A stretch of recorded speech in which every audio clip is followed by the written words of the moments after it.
bang pwede mong palitan ng mahahabang ifs at VLOOKUP gamit ang isang mas simple at mas powerful na function? Sa video na to, tuturo ko sa iyo ang XLOOKUP gamit ang isang actual sales dashboard. Kung gusto mong maging mas mabilis sa Excel, isa sa mga functions na dapat mong matutunan ay ang XLOOKUP. Gagamitin natin ang individual sales tracker na to para automatic na lumabas ang impormasyon ng bawat branch. So, ang unang step natin, meron tayong drop down ng mga branch gamit ang data validation. Kapag pumili tayo ng branch, gusto natin automatic na lumabas ang lahat ng impormasyon ng branch na to. So, paano natin siya gagawin? Gagamitin natin ang function na XLOOKUP. So, sa XLOOKUP, type lang natin equals XLOOKUP open. So, sa XLOOKUP, meron tayong lookup value. Tatlo lang naman yung kailangan nating tandaan dito. Lookup value, ano yung hinahanap mo? Ang hinahanap natin si branch 16. Okay? Click natin si branch 16, then comma. Lookup array. Ang lookup array, saan mo siya hahanapin dito si branch?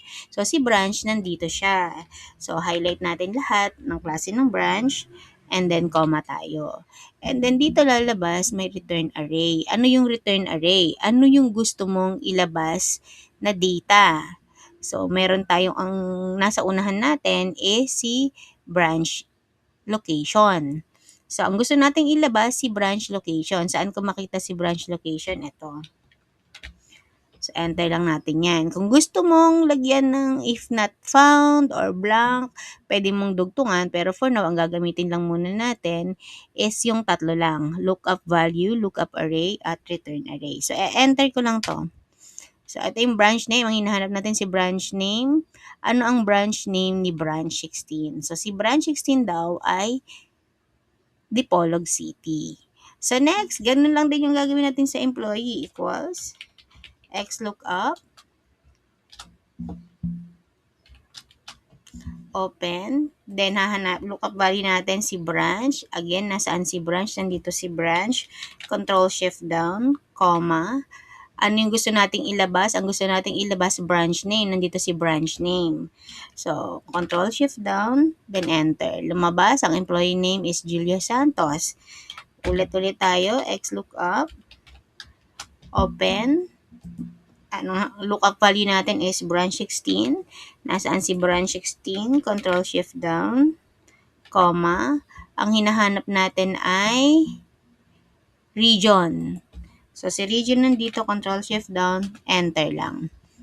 Then, ano yung sales ni region? Ay, ni branch 16. So, equals XLOOKUP branch 16, ang ating lookup value. Ito si branch 16, ang ating lookup array, comma. Nasaan ang return value natin, ang benta, enter, 854. Then, ano yung quota daw ni branch 16? Equals XLOOKUP branch 16, comma. Ito si branch, ang ating lookup array, comma. Lookup value natin si quota. Control Shift down, enter. So, may automatic formula tayo dito.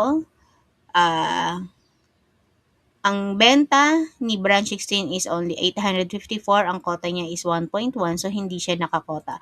May incentives ba siya? Tingnan natin. XLOOKUP.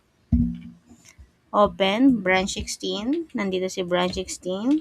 Control Shift down. Comma. May incentives ba siya? Control Shift down para sa ating return array. Then enter. No incentives kasi 78% lang yung achievement niya. Okay? So, halimbawa, papalitan natin ang gusto natin is click lang natin para lumabas yung ating drop down. Ang napili nating branch example, si branch 17. Si branch 17 daw is Pasay City. Okay, tama naman. Si branch 17 is Pasay City. Siya ay si Carla Ibayo. 900 to ang benta, 1.1, 82% lang yung achievement, so no incentive siya. Tingnan ulit natin, pili tayo branch 21, Santiago City. Branch 20, Santiago City, 621, 1.1, 56% lang. So again, pili pa tayo, branch 18. Okay, si branch 18, ang benta ni branch 18 ay 1.1. Ang target, ang quota niya is 1M. 111% sa target, 11,000 ang kanyang incentives. Okay? So, eto, ginamitan to natin ng conditional formatting. So, sa next lesson, ituturo ko sa inyo ang conditional formatting. So, lahat ng above 99.99% is magiging pula, nasa conditional formatting siya. Okay? Ngayon, bakit XLOOKUP ang ginagamit natin kaysa sa VLOOKUP? So, sa VLOOKUP, example natin, dito tayo sa kabila, gagamitin natin VLOOKUP. Hahanapin natin si branch 18. Nasaan si branch 18? Nandito. So, lookup value natin, saan ang table array? Andito. Nasaan ang branch location? So, si VLOOKUP, palaging pakanan ang hanap. Kaya niyang hanapin lahat ng data pakanan. So, hindi niya makikita yung employee name, hindi niya makikita yung region because nasa left side siya. So, example, si branch location, kailangan din natin bilangin kay VLOOKUP yung column number ng hahanapin natin ng return array natin. So, example, si branch name, branch 1, column 2, then, highlight natin sila pareho, lalagyan ko, comma, then, anong column index number siya. So, medyo marami yung kanyang requirement para mailabas mo yung data, unlike kay XLOOKUP.